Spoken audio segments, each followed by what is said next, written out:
Just one more thing I want to cover on this is it underpins something I'm trying to do with Laplift, where I'm trying to, the more data I get, the better I'm able to, is I'm able to separate what is the car, like how much of the lap time is coming from the car versus what's coming from the driver.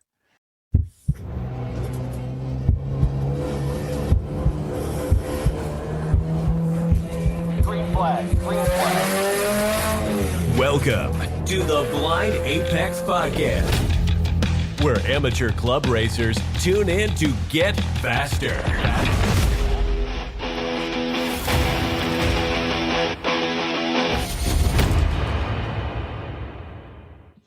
This episode is brought to you by DHWorks Fuel Systems. Use Apex 10 at checkout to save on fueling your passion. We are in the time of a technological proliferation in motorsports.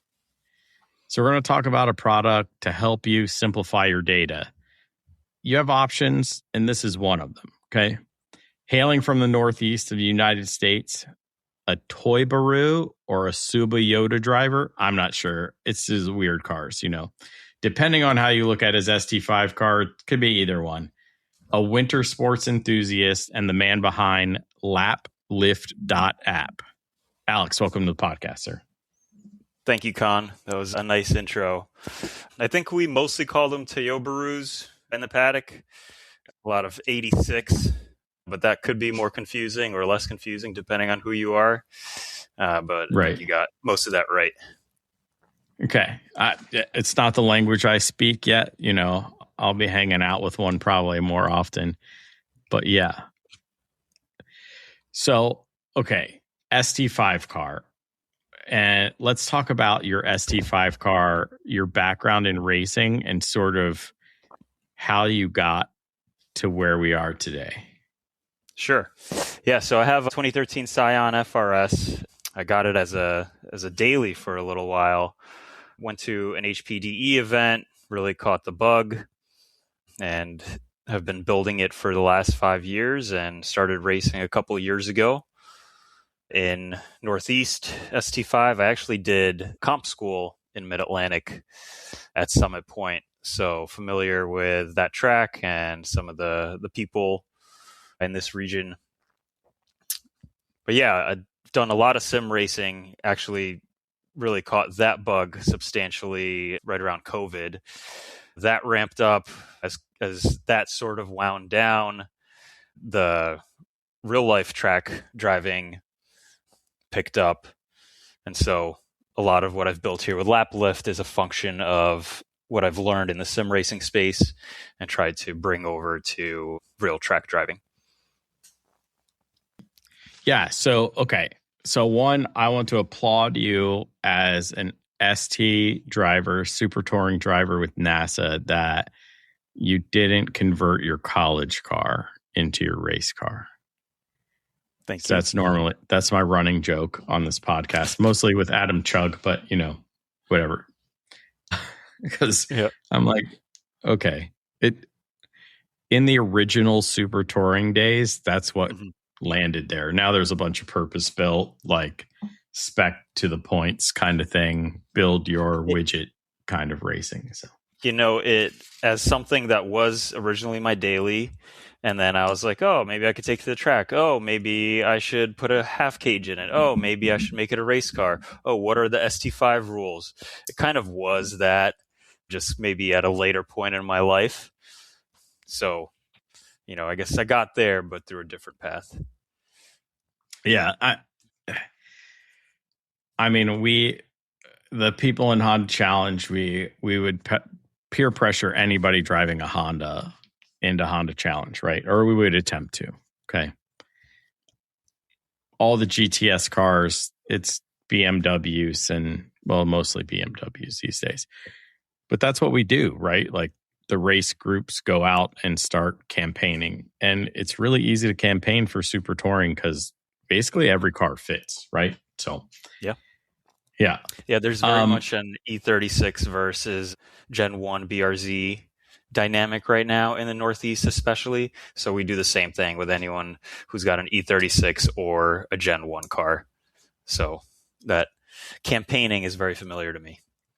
Yeah. I mean, you guys might as well just hand out, stickers and, all sorts of stuff and just start really schmoozing everybody. Bring them breakfast or something. I don't know how it's going to work. It's a good idea. We'll try that. Yeah. Hot breakfast sandwich at the track, especially Sunday morning after a rowdy Saturday night. Yeah. That's we'll right. start winning some hearts. Yeah. So, all right. So it's Laplift.app, right? Where else can they find this? It's a product. Let's call it a product. Is that what it is? I would call it a cloud-based lap analysis platform. Okay. And it lives in your, like the analysis surface lives in your browser. And it's optimized for both desktop and for mobile. But there's also a mobile app, and the mobile app exists to get log files off of AIM devices and into the platform with minimal fumbling with laptops, and just takes that whole friction out of the process and just works on your smartphone, Android, and iOS. Okay. So you have an app, you have Laplift.app as a browsing, as a website, right? What about your social media so people can see and get updated? I don't want to bury this stuff. So yeah, honestly, the social presence is probably the space where I need to invest the most. Right now, I do a bit of promotion for the product in, some of the content I post and my own personal Instagram, but the socials are in development. Let's call it that. Yeah, we need to. I was like, let me look him up. Let me go find the product side. This is very early on because he doesn't have the product side. He's, as far as I could tell, you're not charging anybody anything, right? You're asking for like buy me a coffee or something like that, right? Yeah, there's a coffee thing in there, but yeah, it's a free tool. The main reason is I built this for my friends. I built this for myself, I guess, first, because I was tired of working with Race Studio 3. I just wanted a more seamless and experience. Everyone else. Yeah. So, it did feel a little bit like a product opportunity because I knew I wasn't the only one who felt that pain. And so, yeah, it's early going. I have about 200 registered users, but growing that every week. Yeah, so I jumped on and started looking around. You answered a couple of my questions. I was going to go for a 60-second or less elevator pitch, even though I probably told you we weren't going to do that. And then the problem you're looking to solve. So from what I've heard so far, you are aimed at, AIM mostly, but what other companies, what other companies are you accepting data from? So the part of the kind of value prop is that the tool is logger agnostic, in that, yes, it's predominantly built for AIM, but it's compatible with log files from Racebox, where's my list here?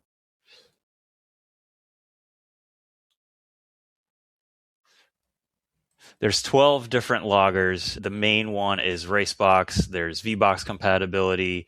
There's the eBay or Amazon sort of draggy lap timer. So really anything that outputs a CSV, the tool can parse and process. Here's my list: Motec, Race Capture, Race Chrono, Racebox, Track Addict, Track Attack, Circuit Storm, Lap Legend, and Draggy. So you can see why I have a hard time remembering that full list. They all kind of sound similar. And the idea is that it doesn't matter. The only thing it doesn't matter what logger you use. The only thing that Laplift does not work with is Catalyst. And I think most Catalyst users don't even know they could get their files off the device. You can, but they're encrypted. They also don't know that there are other tabs to look at other than speed trace or the G. Okay. Whatever their default tab is, that's the one they're looking at, usually 9 times out of 10. So as a former Catalyst user, I kind of wish, well, I know that Garmin would lock everything down. I mean, I'm wearing a Garmin watch and it's pretty locked down. So I figured you weren't going to be able to mess with them, but Lord, if you could, it would really help out, I think. But yeah, they seem to, and I guess you've seen this in their other product line, they've made a decision that they want to close things off. And what I've been pleasantly surprised by is how open AIM approaches this. You know, all the log files are unlocked. The way the AIM loggers communicate with your laptop when you're using RS3 is also open. And through that, I've been able to sort of reverse engineer the access to these log files and put this shiny UI and workstream functionality to it. So, okay. What made you think there was room for another like platform like this? And mostly I just, AIM just announced that they have their app out, right? So it's not that long ago, a couple months old, maybe 3 months old now. And like, were you in development way before the AIM app? Like, have you looked at it? How do you guys compare? Yeah, so I started this before I knew about the AIM app, and I've since tested it. And, you know, I think it unlocks trackside analysis that wasn't there before, but it still leaves quite a bit to be desired just in your day-to-day usage. But I would say the biggest thing that Laplift does that app doesn't do, and that really no one else is doing at scale, is expand the universe of, you know, your analysis beyond your own silo of data to really anyone else who has decided to upload their data into Laplift and make it public. And so when you do upload your data into Laplift, it is private by default. However, I'm finding that most users are pretty generous. Some, you know, I've had GLTC drivers, really high-end spec Miata drivers, fully comfortable with their laps being private. I'd say more people are actually inclined in that direction. And so when there are public laps in the tool, it becomes this sort of ecosystem where you're one click away from comparing your lap not just against your other laps, which is like the very premise of what Catalyst does in this sort of like algorithmic seamless way, but Laplift allows you to compare your laps against any other driver who's made their laps public. And that's this step change of analysis opportunity and just finding where you're slow and where you have opportunities to improve. Okay. So let's say I've got a race box or an AIM or whatever, right? One of the 12 things that you are supporting right now. Who would be your ideal user, or how would you define your ideal user? The ideal user is anyone who comes to the track and is interested in improving their lap times. And, you know, again, there's compatibility with all the loggers I rifled off there. I'd say the AIM user, you know, if I had to, is the one that the tool is most optimized for, because Laplift does smooth out some of the friction points of using an AIM device.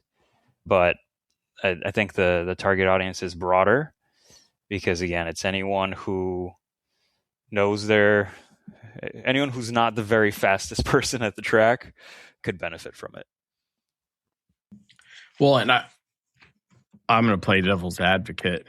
Not that I've ever been the fastest person at the track, but if you were, you can sort of sneak peek on the competition so you know where they're faster or where they're definitely slower.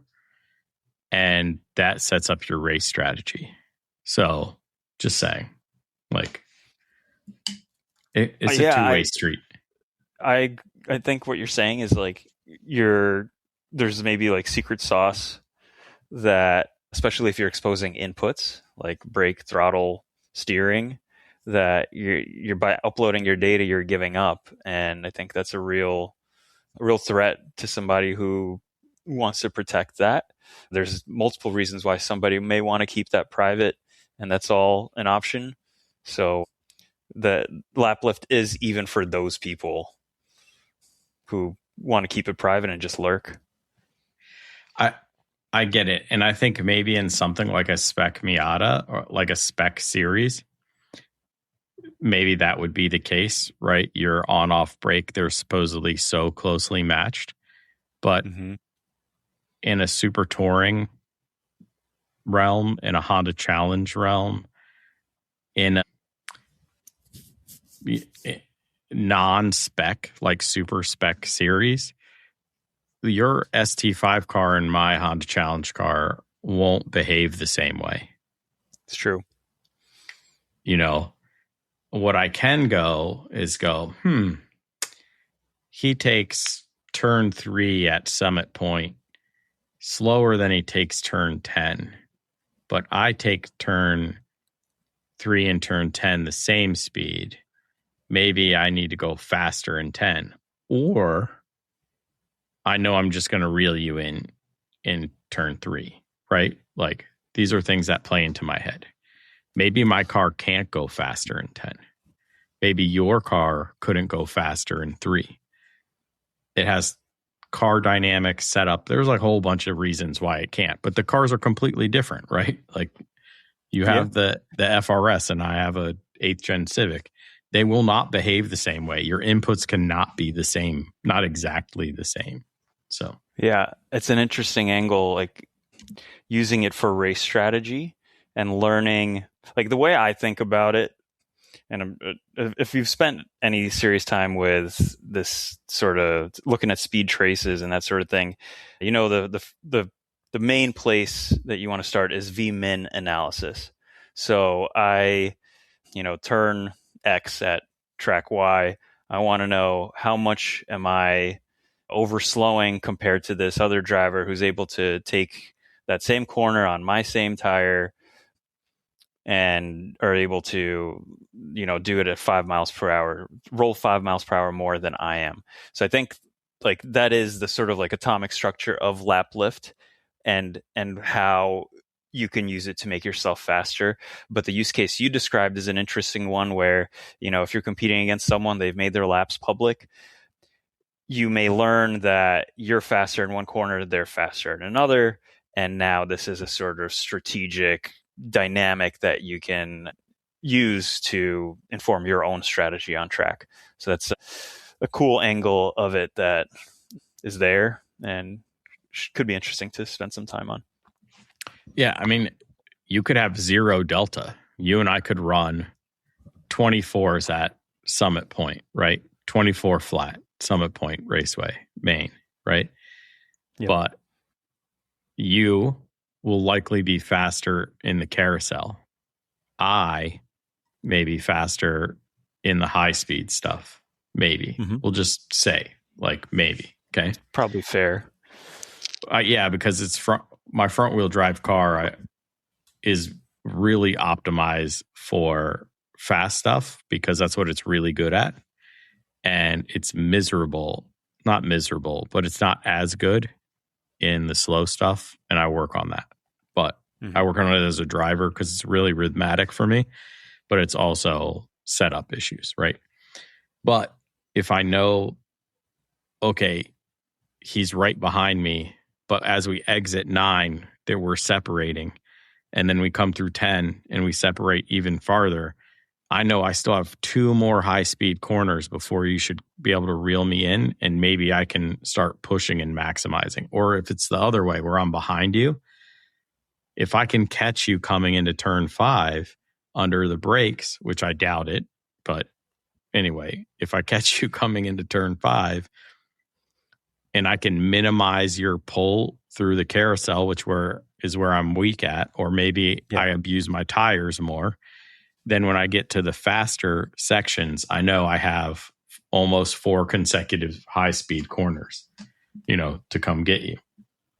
So there is strategy to it. I don't think a lot of people think about it enough, the dynamics of your car versus somebody else's car. This stuff really came to me in the Mid-Atlantic region. We used to do like a fun Sunday morning qualifying race, which was mixed class, Beast of the East. And we would all color code our cars by lap time from the day before. And when you go out in little mini packs of like 6 or 8 cars, all within 1 second of each other, and then the next one is the next the next time bracket, let's say. Yeah. You learn, your car, your type of car does this kind of entry.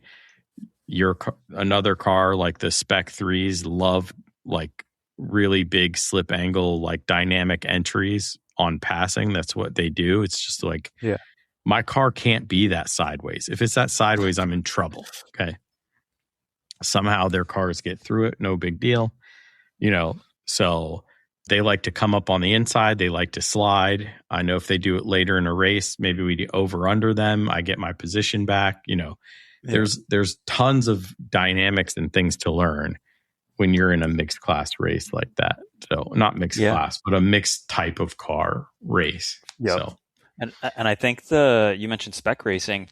I think with spec racing, this whole idea of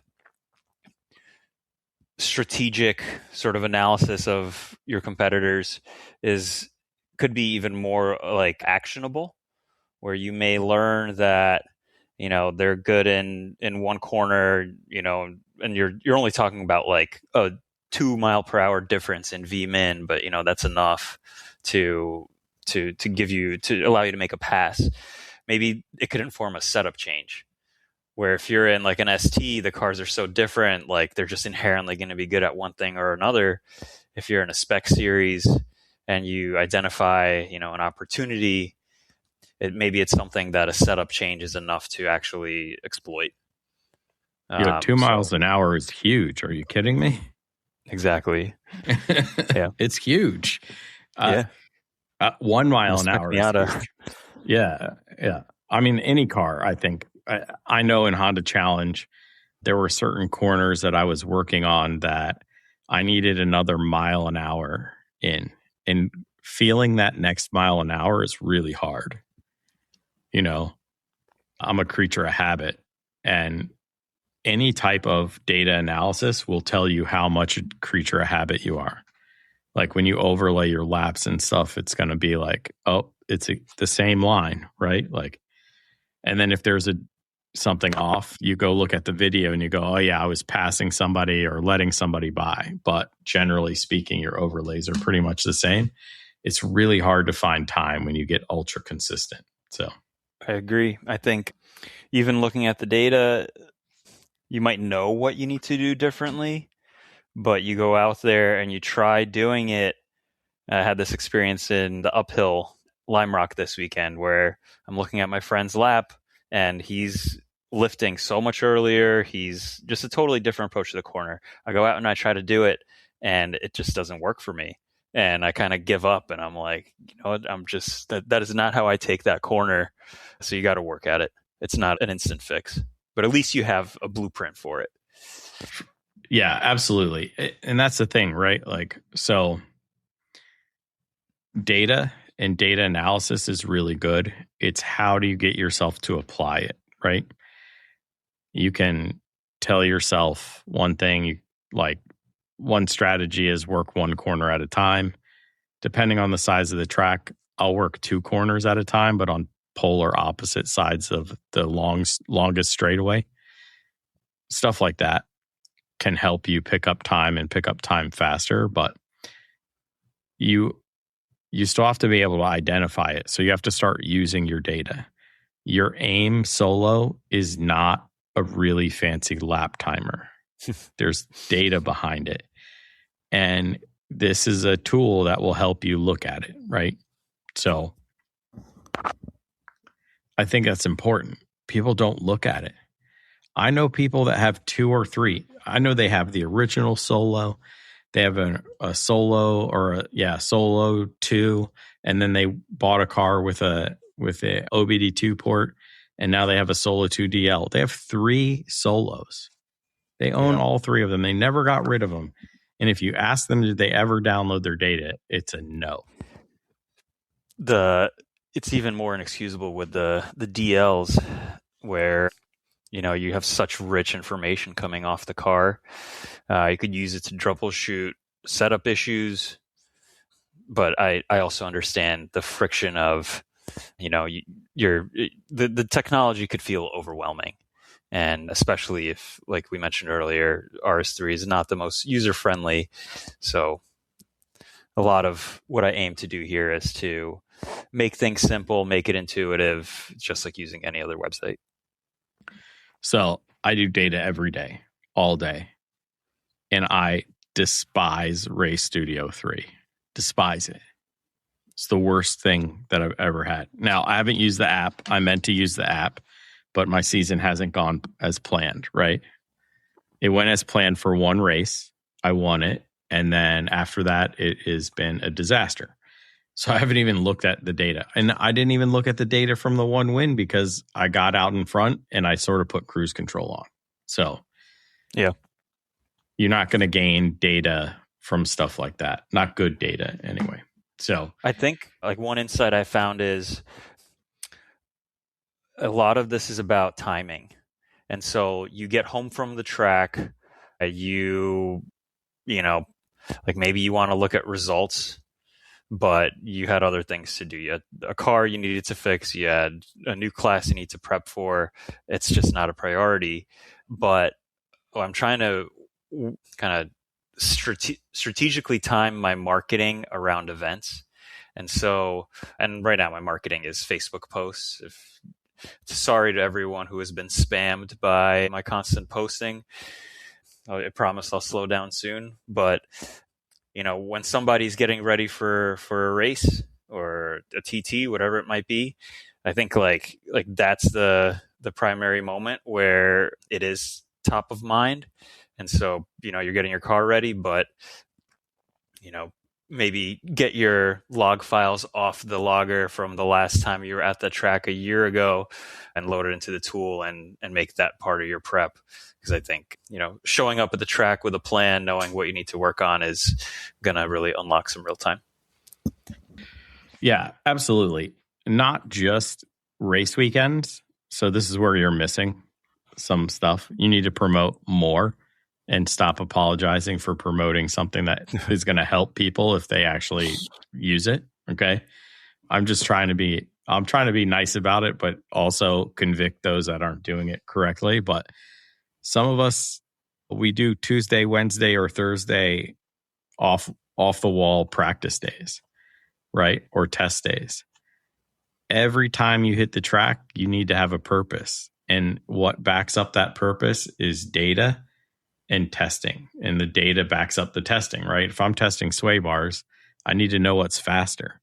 So you set the baseline, you come in, you download your data, right? You swap your sway bar, you go back out, you start testing, you bring it back in, you download your data, swap another sway bar if you want, go back out and do some testing, right? Come back in, download your data. Maybe you're done for the day. Maybe you had 3 sessions. Maybe you have no more bars to test. Look at all 3 of your data sets, right? Like have a plan of action every time you hit the track. It's the most important thing possible. And don't look at it when you get home. Look at it the day of. This should be as easy as if I'm just dragging and dropping. Okay, hold on. Say I go to a test day, I drop 5 laps. Okay. What's the process for me to get it in to lap lift? Yeah, so that's a good question. If you're a AIM user, it's as simple as opening the app on your phone, connecting to the Wi-Fi that your AIM device is broadcasting, and choosing the sessions you want to transfer over, and it downloads. You'll have them in the tool within minutes. I'm working on and it's basically done, but an automatic feature that will connect to your aim when it detects that you're back in the paddock and automatically send the new logs into the tool. So it's really, one tap when you get to the track, put the phone back in your pocket, put it in your trailer or whatever. And those files will be in there, after your car has been parked for a few minutes. Okay. And if you're not an aim, go ahead. So timeout. You're saying that if I go out for a session with my aim device, okay, my MXM, my dash, okay, and I link to I go to the Wi-Fi through my phone with the Laplift app, right? Yep. Okay, that it'll automatically pull it up. Yes. I can select everything and move it over into my profile. Correct. So Okay. no more fumbling with the laptop is a selling point. Yep. Okay. 2, I don't want to look at it on my iPhone screen. I'm getting old. I'd rather look at it on my laptop. So if my laptop is at the track with me, I flip it open, I hit my favorites, which will have, Laplift on it. Press F5. Will it automatically refresh to the cloud? That's right. Yeah. So the app, Laplift Sync, it sends your log files. It connects to your device and it sends them to the server. And they will appear in your sort of lap manager, your lap repository in the browser, if that's where you're doing your analysis.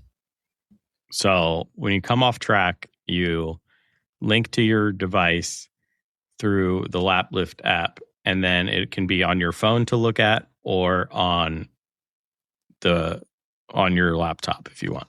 Exactly. You got it. So we're losing the excuses to not look at aim data after going out every session. That's what I'm hearing. You got it. Yeah, I think, I get the like sometimes you're working on the car, you're talking to people, and looking at data is just not what you're ready to do at that moment. But it's there, and it's the steps are going down. The tool takes that friction out, so the excuses are evaporating. To your point. Okay, so let's say that one of the listeners is heading to the track next weekend, and they've signed up for a Laplift account. They're really motivated. They're going to do the app. They're going to get everything downloaded. Okay. What can they look at in Laplift right now that will help them that weekend? Like, so what are the analysis screens? Yeah. Step 1 would be just, whatever track you're going to, see if you could get access to those log files and just, load them into the tool. You don't have to share them publicly, but, you want to see how you perform at that track. And then once you have some files in, that is optional. The tool is useful without that. There's a feature or a screen called Discover. And you could think of it as kind of like a Netflix for driving on track, where there's a carousel, and each carousel will give you a lap for a different reason. So it might be because, it's the same car as you. It might be because it's the same track at which you've uploaded log files before.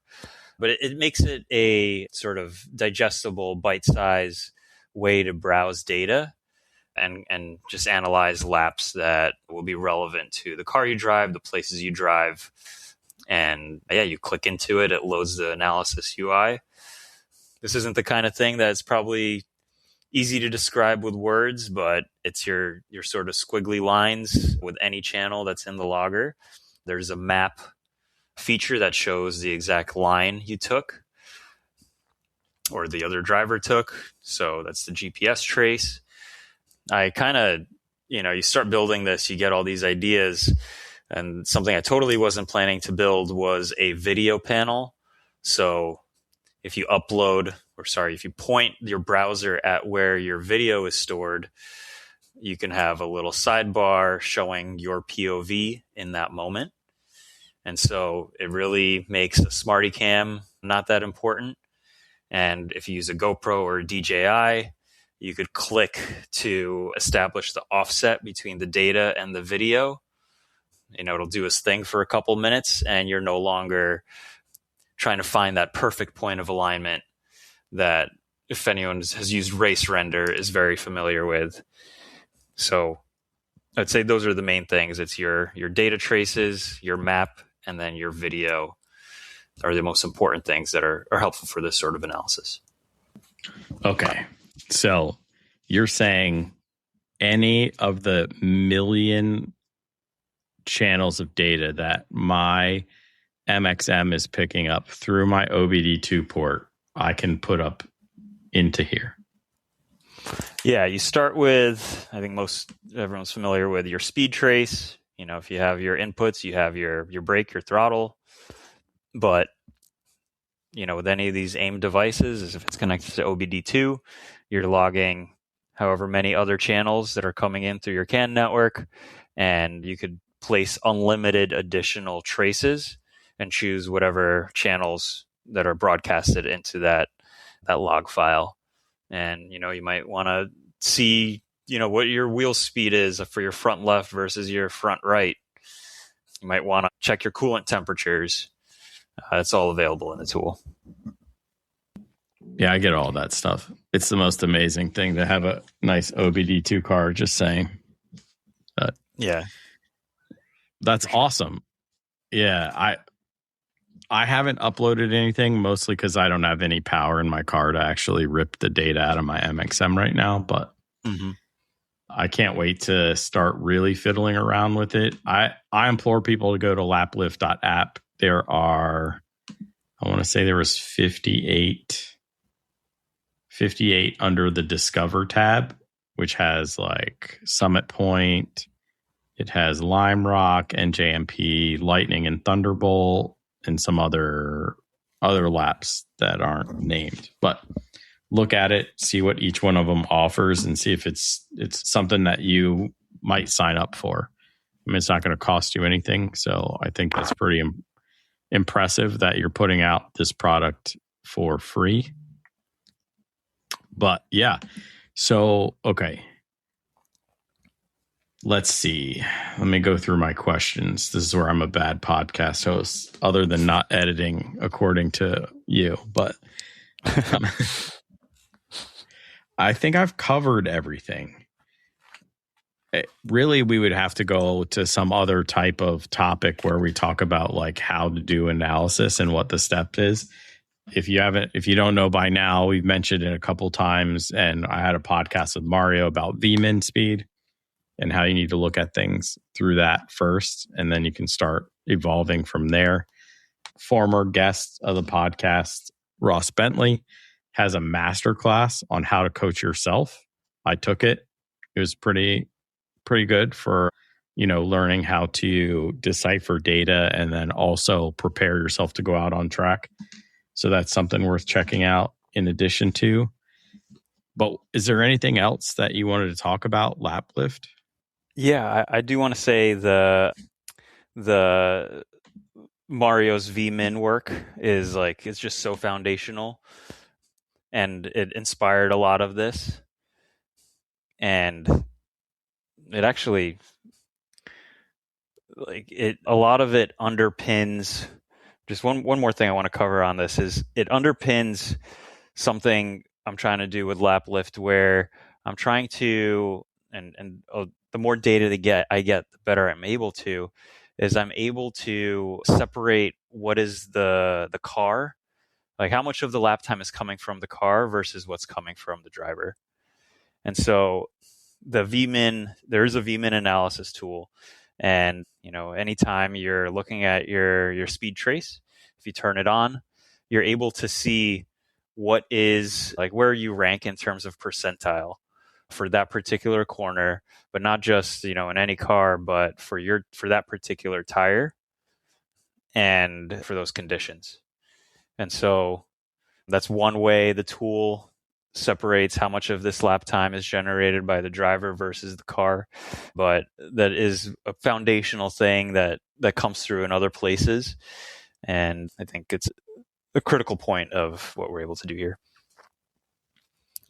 Yeah, that's actually pretty important, and can be, well, it's extremely hard to do when you're in a silo operating in your own data set, right? It can pop up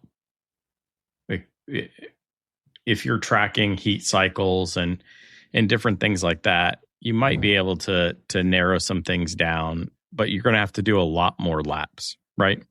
And you're going to have to do a lot more laps to catch that flyer, not just the flyer of a lap, because it may not come out in a number, or at least a lap time number, but it would be a flyer for VMIN at some corner somewhere at the track you're at. So I think it's super important to have those types of ways to collect the data and cross pollinate, right? You want somebody in a similar car in the same tire in the same temperature, same weather conditions. That's really hard to do by yourself. So exactly, if you want to know whether you have work to do or whether you need to go out to the garage and work on the car, I mean, that's going to help you, right? Yep. The one thing that's harder to crack is aero, because aero is just so variable. Whereas tire is like, I'm on this compound, this is the size, and I guess there's variability in that with heat cycles, to your point, but aero is even trickier. But this gets you 80%, maybe 65% of the way there, and we'll never be able to model out every variable, but we could try to get close. Right. I think it'd be more than 65. I think your 80 is pretty close, just dealing with the stuff every day. But it's all about the mass amount of data that you have, right? So the more you have, the better you can make that picture clear.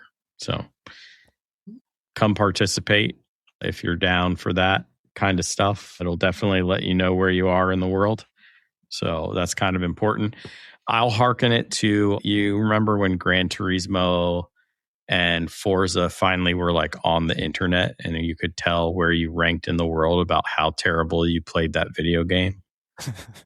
Yeah. This is real life. So I can figure out how bad I am in real life this time. Well, yeah. And in some ways, it has at least like the building blocks of an I rating. So I guess the current day equivalent of what you described with Forza and Gran Turismo would be the I rating score, where it doesn't matter how fast your car is, you could have a higher I rating in a Miata versus a GT3 car. But that's the idea: is can we control for all those variables and determine how good of a driver you are? And that's sort of what you're able to do with VMIN, as at least as one of those building blocks. So now I have a question, because we started playing video games in my mind. Yeah. So, and you stated that this sort of came from iRacing. Can I put iRacing data in here? You can. Yeah, I some of my former sim racing league friends have started that, and pretty much. I think there's like an AIM Race Studio 3 connector that integrates into at least Assetto Corsa Competizione, and I think also it can connect to iRacing, and then it'll just spit out a CSV or maybe even an XRK, and you can load it right in there. Now you're talking my language, because I swear that the GR86 is as close to my Civic's handling as I can get. I can't do power oversteer, but everything else is pretty close. Even how it feels when the front tires go out, because that car, the 86 in iRacing, the front tires go out before the MX-5 front tires go out, in my opinion. Maybe it's my driving style, but You're giving anyway. me crazy ideas with what if you compare an iRacing or, a set of Corsa lap to an in real life lap. Yeah. And I guess you'd probably learn about the limitations of the simulation, but maybe a bunch of other things that we haven't even thought of. Yeah, but like you could educate yourself on what car is actually closest to what you drive, right? So Yeah. my problem is I lap much faster even in an MX-5 car than I do in my Civic.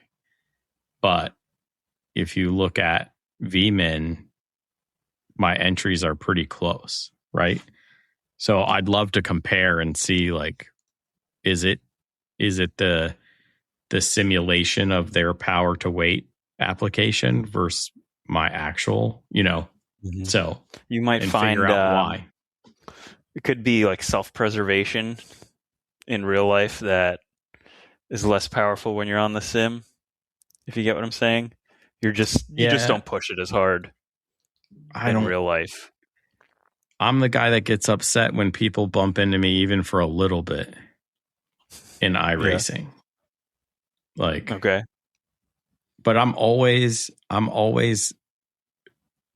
yeah, so that's a whole nother podcast about I need to find an iRacing like programmer or somebody so I can yell at them. But I'm always like this close to the automatic bump in class, and all I need is like 0.1 I rating or safety rating, and it turns they put me into the lobby with all the hacks, the absolute hacks, and it ruins my day. It'll ruin a week for me. Like, it seems like if you really want to get that safety rating up, you just have to. You can't really truly compete in race. No, you have to lap in the back, but you have to lap in the back just enough so you don't get lapped, because the leaders will come around and then take you out in the process. Yeah. Ask me how I know. Because I was like, this is what I'm going to do this time. I'm going to sit in the back and I'm just going to chill. Well, I forgot I was in C race, or I think it was a C level MX-5 race. So it wasn't 15 minutes. It was 30 minutes. And so I didn't pace myself correctly. And here are the leaders. So I'm trying to ramp it up. And I picked them up like, the stupid spotter was like minutes late. Okay. And he's like, the leader's catching up to you. And I look in my rearview mirror. I was like, he's already coming. Like, this is way too late, spotter. But yeah. Anyway, so we get into turn one and I give them wide berth, almost going off the track. We're like 25 minutes into a 30-minute race. I have 0 points and he sends me off into turn one. Just rough. And +4, +2. Now I'm like, this is the worst. So you spent all that time not having fun and you got nothing out of it. Yes, that's iRacing for me right now. So yeah, I had similar experiences with sim racing, and you kind of just burn out. Some people do eventually.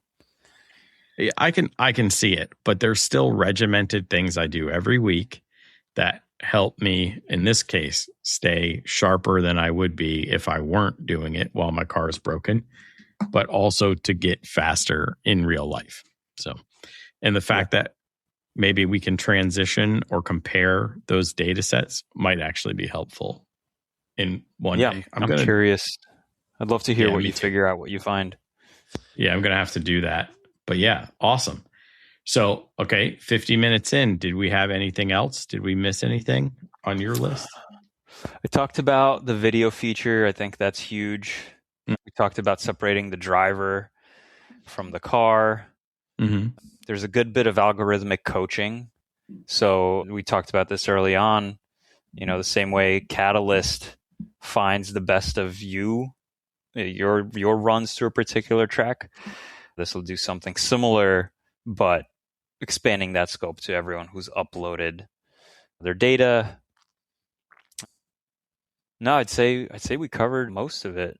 I'd say all of it. Yeah. Okay. So I'm going to reiterate this again. Laplift.app. You got to go. You got to sign up. It's not costing you anything. There's no monthly subscription like some other services. Some services I might even use. So check it out. See if it will help you. It's got to be better than you staring at your Solo in the dash, right? And not using your data. Just try it. That's my encouragement. Okay.